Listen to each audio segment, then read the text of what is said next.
Assalamualaikum warahmatullahi wabarakatuh. Di sini kami kelompok 2 dari Metopen kelas L akan presentasikan beberapa mengenai data analisis dan representation. Nah, sebelum masuk ke materi, izinkan kami untuk memperkenalkan diri kami terlebih dahulu. Perkenalkan, nama saya Ria Febrilia dengan NPM Mahir 085, lalu ada Fitra Novakandi dengan NPM Mahir 096, lalu ada Bintang Pradipa dengan NPM Mahir 090, dan ada Muhammad Asrul Zulmi dengan NPM Mahir 342. Selanjutnya adalah mengenai masuk ke materi Tree Analysis Strategies atau 3 strategi untuk menganalisis. Jadi proses umum dari analisis data kualitatif itu adalah menyiapkan dan mengorganisasi data dengan teks, foto, ataupun transkrip. Lalu mereduksi data melalui coding, pengelompokan kode, dan pembentukan tema. Lalu mempresentasikan data dalam grafik, tabel, atau narasi. Nah, kesamaan pandangan 3 ahli menurut Madison, Huberman, Miles, dan Colchot sama-sama menekankan kalau coding itu membagi data ke segmen yang bermakna.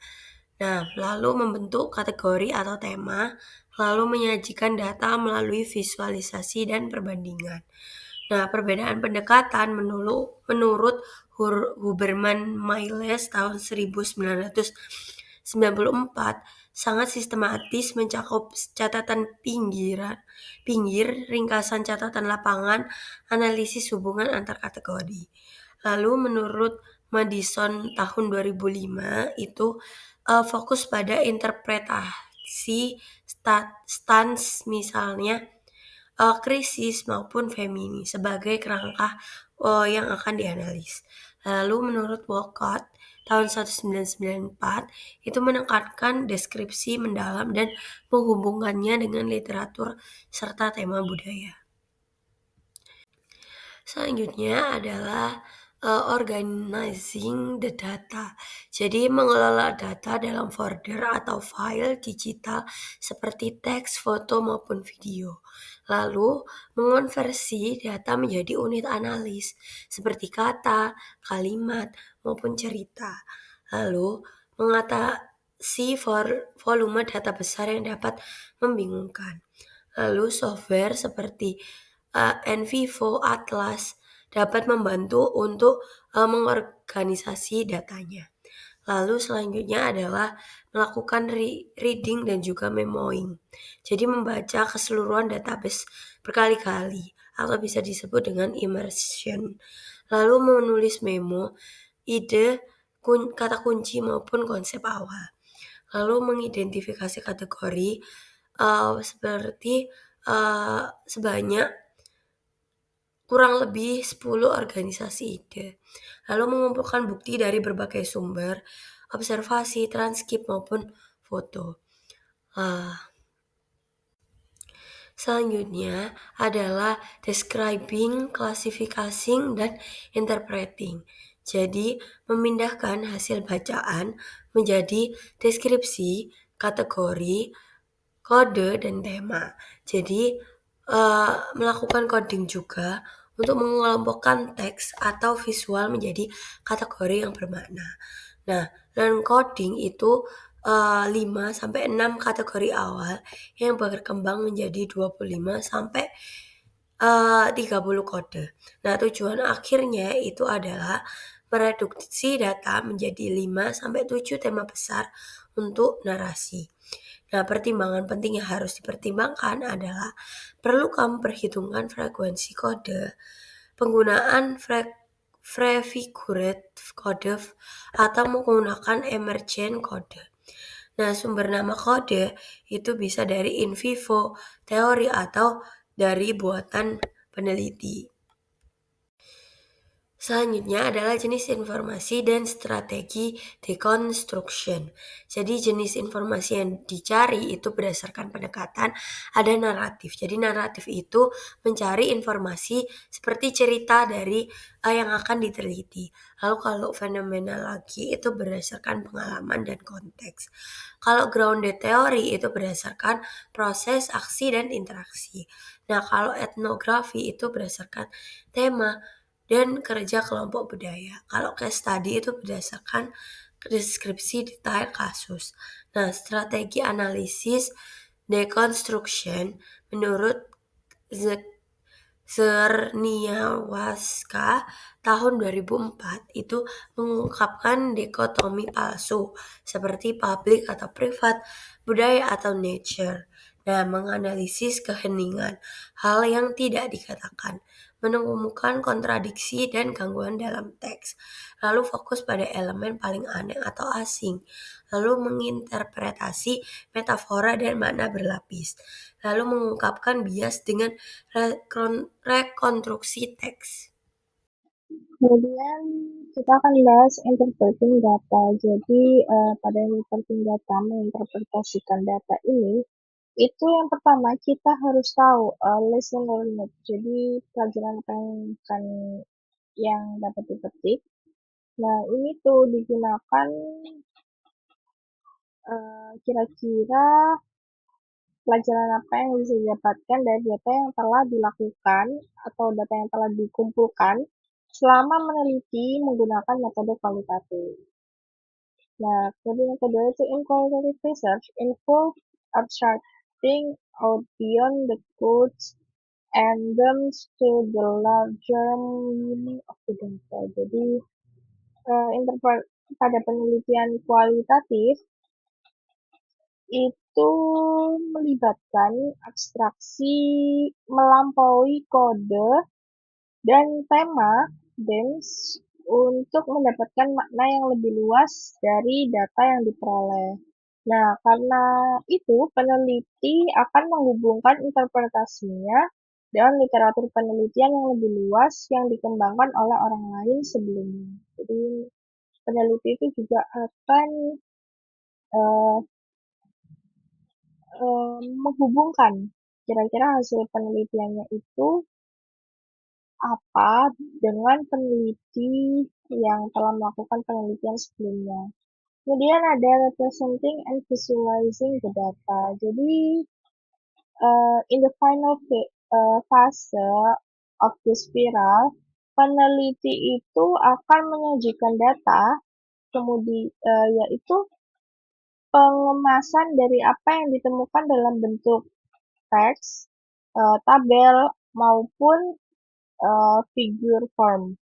Contohnya seperti gambar di samping ya, bahwa ada yang paling bawah yakni database yang telah dikumpulkan, yaitu data-data basis data yang dikumpulkan selama melakukan penelitian, yakni mewakili informasi yang paling abstrak dan kotak yang paling konkret. Nah, kemudian naik nih, di sini ada denial, fear, safety, kemudian restructuring, kemudian ada campus planning. Nah, sehingga akhirnya nanti akan diketahui bahwa akan ini tuh ada social, psychological dan psychological. Jadi yang paling umum nanti itu ada dua perspektif ya yang dihasilkan dari database tersebut, yakni tadi ada social psychological dan psychological. Selanjutnya adalah analysis within approaches to inquiry. Jadi di sini tuh nantinya tuh akan ada 5 research approaches yang dimana ini highlight spesifik perbedaan spesifik dalam data analisis dan representasi.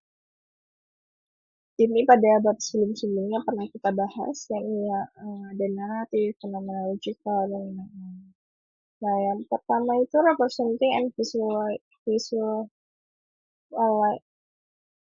nah, yang pertama di sini ada narrative research, analysis, and representation.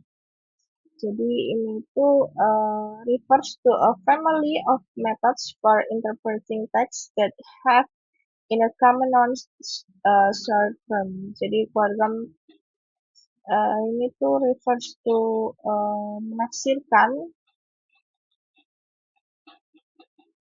berupa metode keluarga untuk teks yang memiliki bentuk cerita.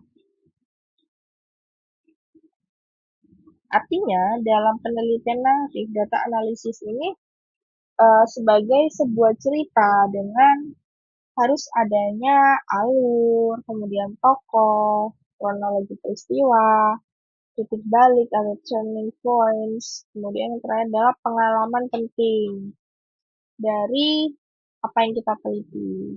Karena naratif ya, jadi kita tentunya akan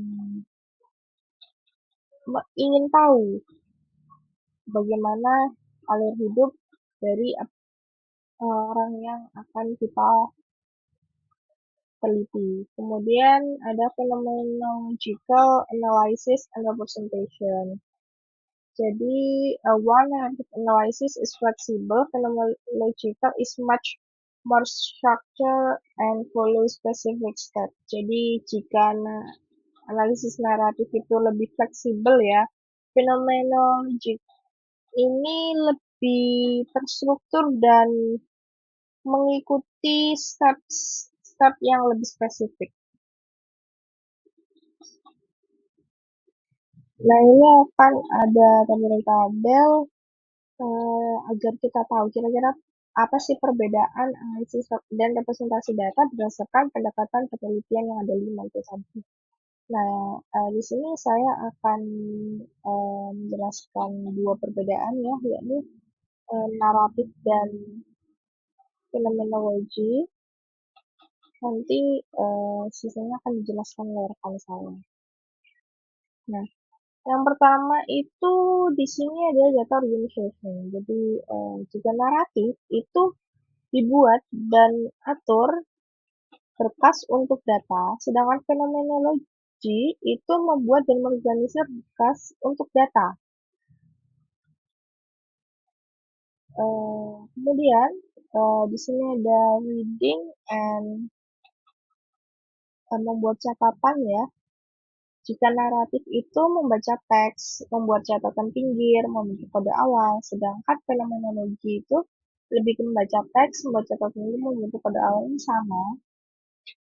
Kemudian di sini ada menggambarkan data ke dalam kode dan tema. Jika naratif itu menjelaskan cerita perangkat pengalaman yang objektif dan menempatkannya dalam urutan kronologis. Sedangkan fenomenologi itu menjelaskan pengalaman pribadi melalui epoche dan menjelaskan esensi dari fenomena yang pernah terjadi atau yang pernah dialami. Kemudian di sini ada clarify the data into codes and themes. Jadi mengklasifikasikan data ke dalam kode dan tema. Jika naratif itu kita harus identifikasi cerita terlebih dahulu, kemudian menemukan momen pencerahan, dan yang terakhir adalah mengidentifikasi materi konseptual. Sedangkan jika fenomenologi itu lebih mengembangkan pernyataan yang signifikan, kemudian menggrupkan pernyataan ke dalam unit yang lebih bermakna. Kemudian interpreting the data. Jika naratif itu interpretasikan makna yang lebih dalam dari cerita, sedangkan fenomenologi itu lebih ke membuat deskripsi tekstual, kira-kira apa yang terjadi, kemudian mengembangkan dari deskripsi struktural tersebut menjadi bagaimana fenomena tersebut dapat dialami, dan terakhir mengembangkan esensinya. Kemudian yang terakhir di sini representing visualizing the data. Nah, jika naratif itu menyajikan narasi yang berfokus pada proses, teori, dan fitur unik serta umum dalam kehidupan, sedangkan Fenomenologi itu menyajikan narasi tentang esensi, pengalaman dalam tabel, gambar, atau pembahasan. Oke, di sini saya akan menjelaskan tentang grounded teori analisis. Yang pertama, ada open coding, yaitu peneliti memecah data menjadi kategori-kategori awal yang setiap bagian data diperiksa untuk menemukan konsep penting. Peneliti ini juga mengidentifikasi sifat dan variasi dari setiap kategori serta membandingkan secara terus-menerus. Tujuannya itu untuk memastikan kategori tersebut benar-benar mewakili pola yang muncul dari data. Yang kedua, di sini ada central phenomenon, yaitu setelah kategori awal terbentuk, nah peneliti ini memilih untuk memilih satu kategori yang paling menonjol atau paling relevan. Jadi kategori ini central phenomenon dan menjadi fokus utama dalam analisis lanjutan. Peneliti kembali ke data untuk memahami bagaimana kategori lain terhubung dengan fenomena utama. Yang selanjutnya ada axial coding, yaitu menghubungkan kategori-kategori dengan central phenomenon. Jadi peneliti menganalisis penyebab munculnya fenomena, kondisi yang mempengaruhi strategi yang digunakan partisipan, serta konsekuensi dari tindakan tersebut. Hasilnya nanti biasanya digambarkan dalam model atau diagram hubungan antar kategori. Selanjutnya ada selective coding, yaitu peneliti menyatukan seluruh kategori yang telah ditemukan menjadi satu narasi yang runtut. Peneliti merumuskan hubungan antar kategori dalam bentuk proporsi atau hipotesis yang menggambarkan proses atau fenomena secara keseluruhan. Selanjutnya yaitu conditional metric. Nah, alat bantu visual untuk melihat hubungan antara kondisi luas atau misalnya situasi sosial, budaya, dan struktural dengan konsekuensi yang muncul. Walaupun berguna, nah alat ini tuh jarang digunakan dalam penelitian yang dipublikasikan. Yang terakhir di sini ada Charmas Constructive Approach, yaitu teori harus muncul secara alami dari data, bukan dipaksakan melalui kerangka awal. Nah, jadi untuk menangkap ide utama, peneliti memulai dengan initial coding. Nah, kemudian pada fokus coding, peneliti menyaring pola yang paling kuat. Pada theoretical coding digunakan untuk memahami hubungan antar kategori, tetapi hanya digunakan jika hubungan tersebut memang muncul dari data. Selanjutnya ada etnografi analisis. Yang pertama ada Walcott description. Jadi peneliti menyajikan gambaran lengkap tentang kelompok budaya yang diteliti. Hal ini itu menyakup tempat, kegiatan, peristiwa, dan interaksi sosial tanpa analisis atau interpretasi. Tujuannya agar pembaca dapat memahami konteks budaya dari sudut pandang peneliti. Yang kedua di sini ada analisis. Tahap analisis ini melibatkan penyusunan dan pengorganisasian data untuk menemukan pola-pola penting. Peneliti dapat menggunakan tabel, diagram. Analisis juga dapat digunakan untuk membandingkan kelompok tersebut dengan kelompok lain atau teori tertentu. Yang selanjutnya di sini ada interpretation. Jadi peneliti memberikan makna terhadap temuan yang diperoleh. Peneliti menjelaskan apa arti pola atau perilaku budaya tersebut serta bagaimana hal itu dapat dipahami dalam kerangka teori atau pemahaman pengalaman pribadi peneliti. Selanjutnya yaitu Fetterman Techniques, yaitu Fetterman menekankan pentingnya triangulasi agar temuan lebih kuat dan valid. Peneliti ini memeriksa kesesuaian informasi berbagai sumber. Ia juga menyoroti pentingnya key events, yaitu peristiwa yang penting mencerminkan budaya secara keseluruhan. Berbagai alat seperti peta, matriks, atau statistik dapat digunakan memperkuat analisis. Contohnya di sini ada uh, dalam studi tentang subkultur Strike Fleur memberikan deskripsi menyeluruh mengenai nilai dan gaya hidup kelompok tersebut. Ia mengelompokkan temuan ke dalam 5 tema utama, lalu memberikan interpretasi mengenai arti-arti nilai tersebut bagi identitas anggota. Fleur juga memasukkan refleksi pribadi karena ia memiliki pengalaman langsung berbagai bagian dari komunitas tersebut. Assembling of computer program. Jadi bagian ini menjelaskan ada 4 software utama untuk analisis data kualitatif. Keempatnya ini digunakan untuk mengorganisasi data, membuat kode, membangun tema, dan membuat visualisasi hubungan antar kategori. Software yang pertama ada MaxQDA, Ini mendukung analisis sistematis seperti teks, gambar, dan video.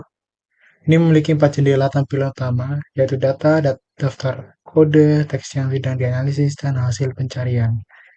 Ini menggunakan hierarchical code system dapat memberi weight score pada setiap segmen.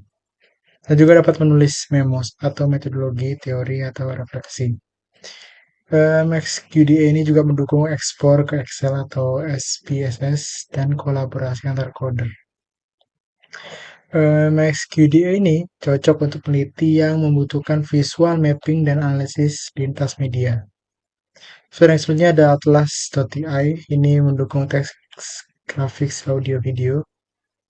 Ini ada fitur utama yaitu drag and drop coding, interactive margin, atau pencarian cepat, data visual network atau concept map. Ini dapat mengekspor ke SPSS, HTML, XML, atau CSV. Ini memfasilitasi kerja kolaboratif beberapa peneliti dan perbandingan hasil coding. Software yang ketiga ada GCR and Vivo. Ini merupakan pengembangan dari N6. Dan kelebihannya tampilannya lebih modern, rekaman penyimpanannya dalam satu file, juga mendukung berbagai bahasa, serta fitur manager yang dibuat untuk tim, serta grafik hubungan kode. Ini cocok untuk analisis teks yang berat dan terstruktur. Dan software yang terakhir ada Hyper Research. Ini merupakan software yang mudah digunakan dengan kemampuan coding dan teori. Thumbs up untuk multimedia seperti gambar, teks, audio, hingga video. Juga memiliki fitur hipotesis tester untuk menguji sebuah teori. Dan dilengkapi dengan Hyper Transcriber untuk transkripsi audio dan video. Use of computer software program with the five approach. Bagian ini menjelaskan bagaimana sih software itu membantu 5 pendekatan kualitatif, yaitu naratif, fenomenologi, ground theory, etnografi, hingga case study. Nah, software ini mempermudahkan untuk menyimpan dan mengorganisasikan sebuah data dari hasil wawancara, observasi, maupun dokumen. Ini menemukan segmen yang terkait kode tertentu. Ini menggabungkan juga beberapa kode untuk memeriksa irisan tema, juga membandingkan kategori antar informan, serta membangun hierarki kode. Juga dapat membuat visualisasi atau concept maps, juga bisa menyimpan memo selama analisis, dan membuat template coding khusus setiap pendekatan sesuai dengan struktur analisis dari peneliti. How to choose among the computer program, bagian ini jelaskan sebagai daftar fitur yang perlu dipertimbangkan sebelum memilih software kualitatif tadi. Ada beberapa kriteria pemilihan itu mencangkup kemudahan dalam penggunaan, lalu kemampuan untuk menangani data besar, kedukungan multimedia, fitur visualisasi, manajemen kode, fitur kolaborasi, kemampuan ekspor impor data, dan juga kesesuaian dengan pendekatan penelitian. Mungkin GT lebih cocok dengan MaxQDA atau Atlas.ti, nanti bisa lebih sederhana dan sebagainya. Sekian dari kelompok kami, kurang lebihnya mohon maaf. Wassalamualaikum warahmatullahi wabarakatuh.